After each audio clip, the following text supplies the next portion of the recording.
Analizamos la expresión de los genes mediante su regulación. El ADN que está empaquetado en las proteínas histonas no puede ser expresado. Se debe desenrollar, debe permanecer relajado y en este proceso hay una posibilidad de regulación de ese gen. Este ADN puede ser copiado en un transcripto primario y a este nivel también existe otra regulación. Se puede activar o inhibir la transcripción. Lo mismo ocurre en el paso del ARN mensajero recién sintetizado y hasta que sufre el procesamiento o maduración del ARN se puede inhibir en este momento su regulación, tanto activarlo para que se exprese como inhibirlo para que no se exprese. Puede ocurrir que ese ARN maduro se traduzca en una proteína que esté inactiva, inhibida por otras enzimas hasta el momento de su acción o para ser degradada si fue copiada de manera errónea.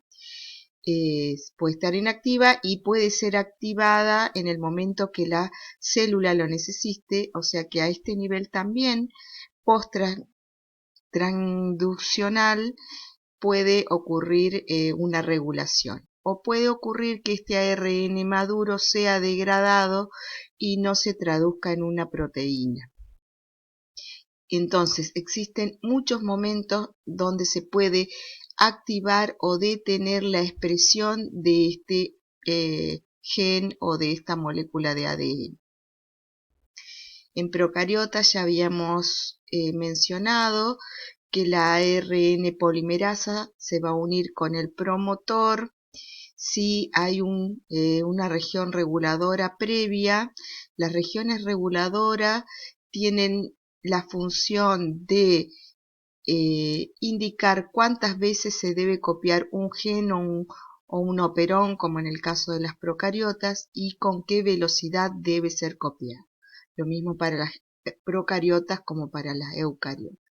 En los organismos procariotas, la expresión de los genes también están determinadas por las condiciones ambientales.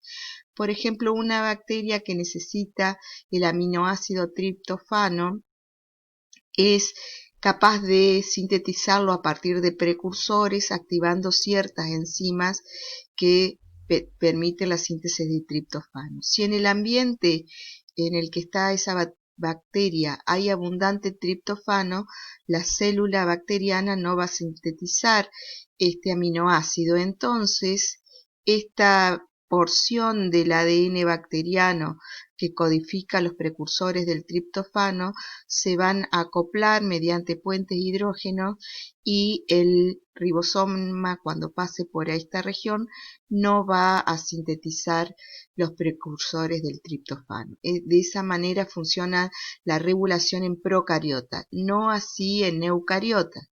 En eucariotas, como ya lo mencioné, existen distintos puntos de regulación a nivel transcripción, a nivel procesamiento, esto es dentro del núcleo celular o en el citoplasma a nivel de la traducción o a nivel post-traduccional. O sea, luego de la traducción se puede inhibir la actividad de una enzima o activar.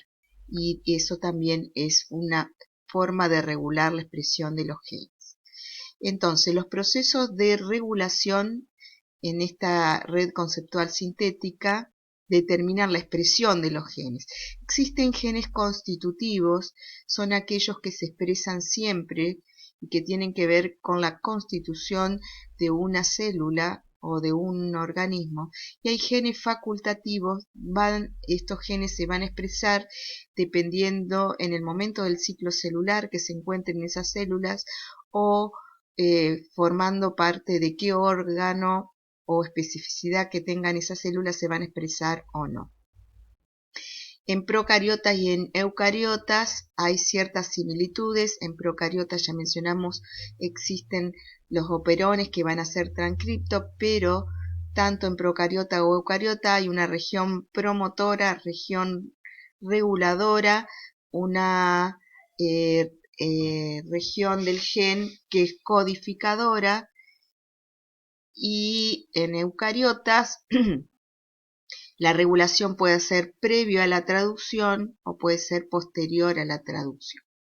Existen diversos mecanismos de regulación de los genes. Acá pueden analizar esta síntesis. Analizamos un ejemplo, esta pequeña planta que se llama Arabidopsis thaliana, es una especie de conejito de India de la botánica. Es una planta que crece fácilmente en el laboratorio, produce gran cantidad de semillas y está analizado su código genético. Ahora analizamos la regulación a partir del análisis de esta planta. Entonces la regulación, este es el caso que vamos a analizar, es la regulación de un gen por otro gen, que es otra posibilidad de regulación. ¿Cómo un gen regula a otro gen? Porque puede modificar a las histonas a partir de las proteínas que sintetiza, puede mover la cromatina para reubicar los nucleosomas, o puede metilar el ADN que ya vamos a analizar. Como es en el caso de las plantas esta que se analizó, existe un gen que determina la floración, y la floración se produce generalmente los días largos durante la primavera. Días largos refiere a las horas de luz a lo largo de 24 horas. Existe un gen que se llama inhibición de la floración, que se activa cuando hay días con poca luz, días cortos, y este gen al activarse sintetiza una enzima que inhibe la actividad del gen de la floración, cuando entonces la planta no florece. Si los días se alargan, este gen con los días largos se inactiva con las horas de luz, y al inactivarse el gen inhibidor de la floración, automáticamente se activan los genes que expresan la floración. O sea que acá no solo vemos cómo un gen regula a otro gen, sino cómo las condiciones ambientales también pueden ser condicionantes de la expresión de un gen. Esto es, los genes su expresión no solo se debe a su interacción, dependiendo de un gen es dominante o recesivo, sino por la regulación a nivel celular, y por las condiciones del ambiente también son determinantes de la expresión de los genes. Estas son otras maneras que tienen algunos organismos de inhibir algunos genes, por ejemplo, estos que se denominan dedos, se les unen moléculas de zinc, y de esa manera el ADN aparecen como digitaciones y no se puede ser transcripto, o forman algunas hélices que impiden su copia, o agregan aminoácidos como la leucina, que impiden que el ARN ribosomal y las enzimas puedan copiar esa información genética. Entonces, para analizar un poquito, acá está el ADN compactado alrededor de las histonas. Este ADN no se está expresando. El ADN tiene las histonas que tienen unas colas o prolongaciones que se pueden unir a grupos de metilos o acetilos, y esta capacidad que tienen las histonas de unirse a grupos metilo o acetilo que pueden estar en el núcleo también van a determinar el desenrollamiento o no de estas moléculas.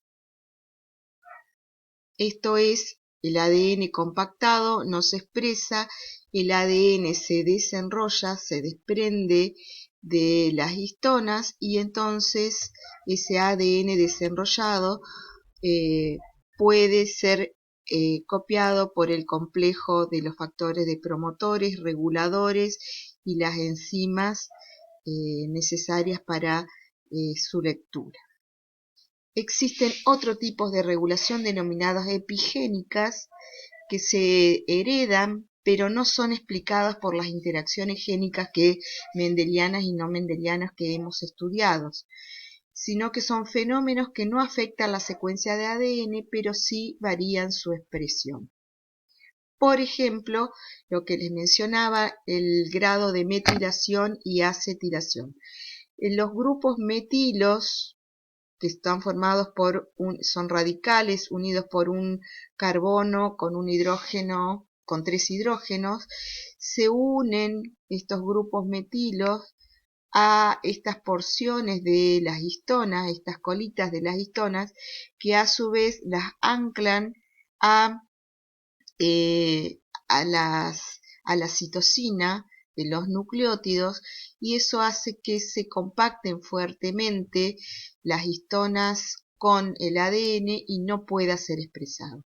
En un núcleo donde hay gran cantidad de radicales de metilos, se inhibe la transcripción de las moléculas de ADN. En cambio, si se vuelven abundantes los grupos acetilos, que tienen 2 carbonos, los grupos acetilos se unen a estas colas de las histonas y permiten que liberan el ADN que tienen enrollado, se desenrolla el ADN y puede ser copiado. Entonces, la acetilación, la presencia de grupos acetilos, permite el desenrollamiento del ADN y su transcripción, y la metilación hace el efecto contrario en muchos de los genes.